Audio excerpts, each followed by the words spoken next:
देख रहे हैं नेटवर्क 33 राजकुमार के साथ। नेटवर्क 33 की आज की कहानी में आगे बढ़ने से पहले अगर आपने हमारा चैनल अभी तक सब्सक्राइब नहीं किया है तो कर लें और साथ ही बेल आइकन को ज़रूर दबाएं ताकि आने वाली वीडियोस के नोटिफिकेशन आपको सबसे पहले मिल सके। तो चलिए बढ़ते हैं आज की कहानी की ओर, जहां एक के बाद एक मेरे दोस्तों की शादियां हो रही थी तो वहीं पर मेरे लिए कोई रिश्ता तक नहीं आ रहा था। यहाँ तक कि मेरे घर वालों को भी कुछ खास दिलचस्पी नहीं थी मेरी शादी को लेकर, जिसके चलते मेरी कई बार बहस भी हुई, लेकिन कोई फर्क नहीं पड़ा। बीतते दिन और घटती जवानी को देखते हुए अब मुझे जल्दी ही कोई ठोस कदम उठाना था, नहीं तो मेरी शादी कभी नहीं हो पाती। और ऐसे ही एक दिन मैं बिना किसी को बताए घर से निकल गया, ये सोच कर के 1-2 दिन घर नहीं आऊंगा तो घर वालों की अकल अपने आप ही ठिकाने पर आ जाएगी। मैं घर से तो बाहर निकल आया, मगर अब मेरे सामने परेशानी ये थी कि मैं अपने दोस्त के घर भी नहीं जा सकता था, क्योंकि घर वाले सबसे पहले मुझे ढूंढते हुए मेरे दोस्तों के घर ही पहुंचेंगे। जब कुछ समझ में नहीं आया कि कहाँ जाया जाए तो मैं सबसे पहले गांव के बाहर बस स्टॉप पर जाकर बैठ गया। बैठे बैठे सुबह से शाम हो चली थी, मगर अभी तक मैं ये तय नहीं कर पाया था कि 2 दिनों के लिए कहाँ पर छिपूं। मैं अभी छिपने के ठिकाने के बारे में सोच ही रहा था कि मुझे कुछ आवाज़ सुनाई दी। फिर जब मैंने उस ओर देखा तो पाया कि मेरे ही आस पड़ोस के लोग बस स्टॉप की तरफ बढ़े चले आ रहे हैं। उनकी नज़रों से बचने के लिए मैं जल्दबाजी में बस स्टॉप के पीछे वाली दीवार की आड़ में जाकर छिप गया, जबकि उसके पीछे बहुत गहरी ढलान थी। मगर उस वक्त मुझे उस गहरी ढलान से ज़्यादा चिंता पकड़े जाने की थी। खैर कुछ देर में मेरे पड़ोसी वहाँ से चले गए और उनके जाते ही जैसे ही दीवार के पीछे से आने के लिए मैंने अपना कदम बढ़ाया कि मैं सर्र से उस गहरी ढलान में लुढ़कता हुआ जा गिरा। नीचे पहुंचते ही मैं एकदम से बेहोश हो गया था और फिर जब मुझे होश आया तो पाया कि कोई मुझे अपनी पीठ पर लादे हुए कहीं पर ले जा रहा है। उस वक्त मेरे हाथ पैर बिल्कुल भी काम नहीं कर रहे थे। फिर जब मैंने आसपास नजरें घुमाकर देखा तो पाया कि अब रात हो गई है। मेरे हिलने डुलने से उस आदमी को पता चल गया था कि मैं अब होश में आ गया हूँ, जिस वजह से उसने मेरे से पूछा, कौन हो तुम और इस घने जंगल में कैसे पहुंचे? इस पर मैंने उस आदमी को सारी बात बता दी। मेरी बात अभी खत्म ही हुई थी कि उस आदमी ने मुझे अपनी पीठ से उतारते हुए एक मचान पर लिटा दिया और खुद सामने एक घर के अंदर चला गया। मैं मचान पर लेटा लेटा आसपास की जगह को देख ही रहा था कि मेरी नज़र वहीं घर के बगल में खड़े बहुत सारे बांस के डंडों पर गई, जिन पर कपड़े बंधे हुए थे।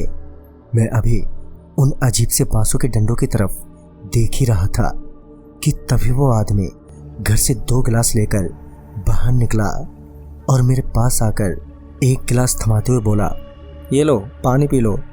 मैं अभी पानी पी ही रहा था कि तभी उस घर से एक बेहद खूबसूरत लड़की हाथों में खाने की थाली लेकर बाहर निकली। वो इतनी खूबसूरत थी कि मैंने मन ही मन कहा, बीवी हो तो ऐसी, वरना हो ही ना। मैं अपने मन में ख्वाबों को रंग दे ही रहा था कि वो लड़की ठीक मेरे सामने आ गई और उस आदमी से बोली, ये लो बापू खाना खा लो। उस लड़की ने ये कहते हुए वो खाने की थाली उस आदमी यानी कि अपने बापू की तरफ बढ़ाई थी कि उस आदमी ने एकदम से वो थाली उसके हाथ से छीनकर वहीं जमीन पर पटक दी और बड़े ही गुस्से में कहा, चुपचाप से घर के भीतर चली जा। उस आदमी का ये रूप देखकर मेरा तो मन किया कि साले के 2 रख दूं, मगर अभी तो मेरे ही हाथ पैर सलामत नहीं थे। उस लड़की के जाते ही उस आदमी ने मुझे धमकाते हुए कहा, देखो तुम भूल कर भी मेरी बेटी के करीब मत जाना, नहीं तो अच्छा नहीं होगा। और वो कुछ भी तुम्हें खाने के लिए दे तो खाना मत, समझे? ये सुनने के बाद मुझे उसका बाप यानी कि वो आदमी किसी फिल्मी सौतेले बाप की तरह लगने लगा था।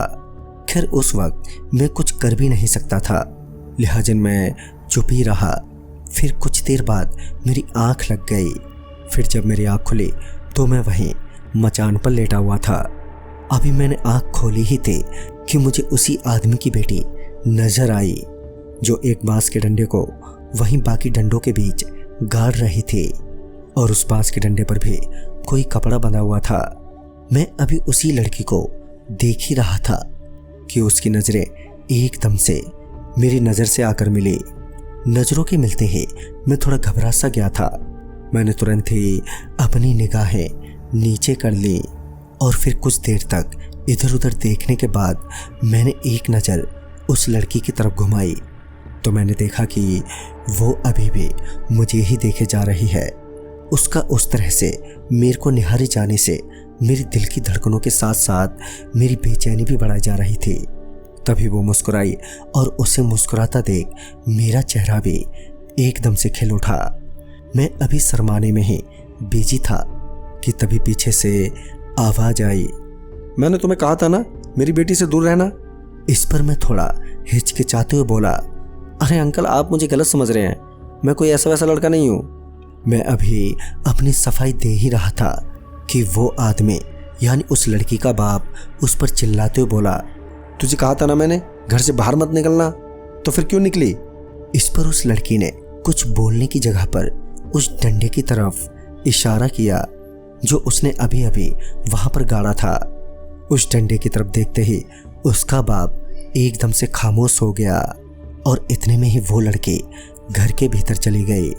उसके जाते ही वो आदमी मेरे से बड़े ही प्यार से बोला, बेटा अब कैसी तबीयत है तुम्हारी? तो इस पर मैंने उस आदमी से कहा, ठीक है अंकल, मगर अभी भी दर्द हो रहा है। फिर वो आदमी मेरी चोट को देखते हुए बोला, तुम्हें डॉक्टर की ज़रूरत है, मगर ऐसी हालत में मैं तुम्हें यहाँ से ले जा भी नहीं सकता।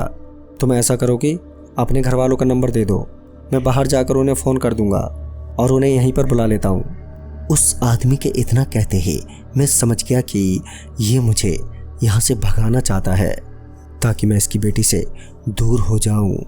मैंने कुछ देर सोचने के बाद उस आदमी से कहा, वो अंकल मुझे नंबर तो याद नहीं है, मगर मैं आपको अपने घर का एड्रेस बता देता हूँ, आप मेरे घर जाकर ही मेरे घर वालों को ले आइए। इस पर वो आदमी बोला, ठीक है तुम बता दो अपने घर का पता, मगर इस बात का ध्यान रखना मचान से नीचे मत आना और गलती से भी अंदर मत घुस जाना। फिर मैंने उस आदमी को अपना पता बताया और कुछ देर बाद वो वहाँ से चला गया। अब मैं उसकी बेटी के निकलने का वेट करने लगा। सुबह से दोपहर हो गई मगर उसकी बेटी बाहर नहीं निकली। मैंने कई बार आवाज़ भी दी पानी के बहाने, मगर उससे भी काम नहीं बना और मायूसी के साथ दिन का सूरज ढल गया। अब सूरज ढलने के बाद अंधेरा छाया ही था कि तभी उस घर से किसी के निकलने की आवाज़ आई। मुझे लगा कि वही सुंदर लड़की होगी, मगर जब देखा तो पाया कि वो कोई औरत ही है। उसके बहुत ही बड़े और घने बाल थे जो कि दहलीज पर बैठी हुई थी। ध्यान से देखा तो पता चला कि उसके बड़े घने बाल जमीन पर लहराते हुए मेरी ओर बढ़ रहे थे। उस अंधेरे में उस औरत के जमीन पर बिखरे काले लंबे बाल किसी लहराते सांपों की तरह लग रहे थे। मैं अभी उसी औरत की तरफ ही एकटक देखे जा रहा था कि तभी उस औरत के बाल मेरी तरफ सरकने लगे। उन बालों को अपनी ओर आता देख मैं थोड़ा डर गया।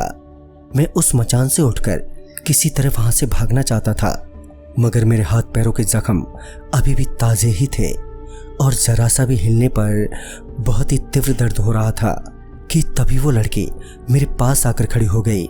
उसका मुस्कुराता हुआ सुंदर चेहरा देखते ही मैं तो मानो अपने सारे दुख दर्द एक पल को भूल गया था। मैं इससे पहले उस लड़की से उसका नाम पूछता कि उसने मेरे से कहा, आप अपने कपड़े उतारिए। ये सुनकर मैं थोड़ा चौंक गया और शर्माते हुए मैंने उस लड़की से पूछा, क्यों? फिर इस पर उस लड़की ने कहा, वो बापू ने कहा था कि मैं आपको ये लेप लगा दूं। उसके हाथों में लेप देखते ही मैं मन ही मन बड़ा शर्मिंदा हुआ। फिर उसके दोबारा कहने पर मैंने अपने कपड़े उतारे। हालांकि मुझे कपड़े उतारते वक्त बड़ी शर्म लग रही थी। मैंने अभी कपड़े उतारे ही थे कि तभी वो लड़की मेरे उन उतारे हुए कपड़ों को लेकर एकदम से भाग गई। उसके वहां से जाते ही मेरा ध्यान फिर से एक बार उन बालों पर गया जो मेरी तरफ बढ़े जा रहे थे। जब मैंने उन बालों की तरफ देखा तो पाया कि अब तक उस औरत के नागिन जैसे बाल मेरे मचान से चारों तरफ चिपक गए हैं। मैं डर के मारे उस लड़की को आवाज देने लगा ताकि वो मुझे बचा ले, लेकिन वो लड़की मेरे लाख चीखने चिल्लाने के बावजूद भी वापस नहीं आई। और इसी बीच मैं घबराहट में उस मचान से नीचे गिर पड़ा।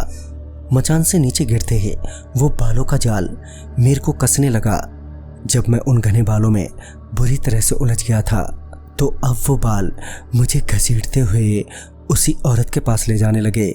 उस वक्त मुझे वो औरत यमराज का ही रूप लग रही थी।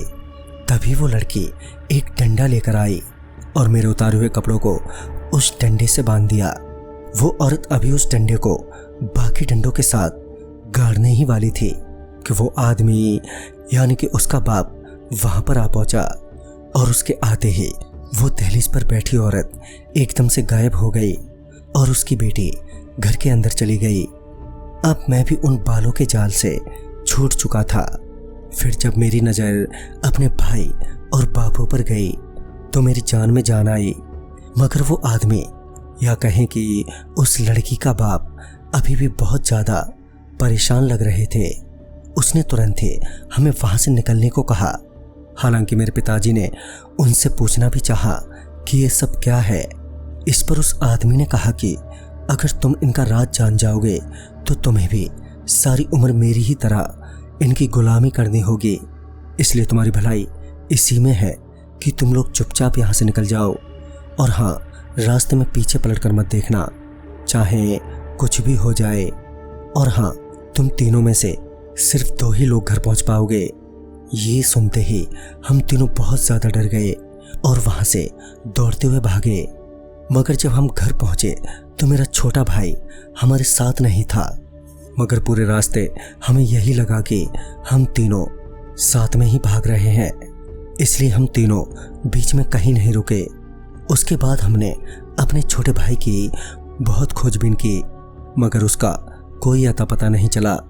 बहुत से लोग उस जगह पर भी गए जहाँ पर वो आदमी रहता था, मगर अब वहाँ पर सिर्फ उन डंडों के अलावा कुछ भी नहीं था। तभी मेरी नज़र एक बांस के डंडे पर गई जिस पर बंधा हुआ कपड़ा बिल्कुल मेरे छोटे भाई के कपड़े से मिल रहा था। फिर जब हमने उस बांस के डंडे से वो कपड़ा उतारा तो ये साफ हो गया कि वो मेरे भाई का ही कपड़ा है। उस हादसे में मेरा भाई मेरी एक गलत जिद के कारण हमेशा हमेशा के लिए खो गया, जिसका मुझे आज भी बहुत दुख है। तो दोस्तों, इस कहानी में बस इतना ही। तब तक के लिए बाय एंड टेक केयर।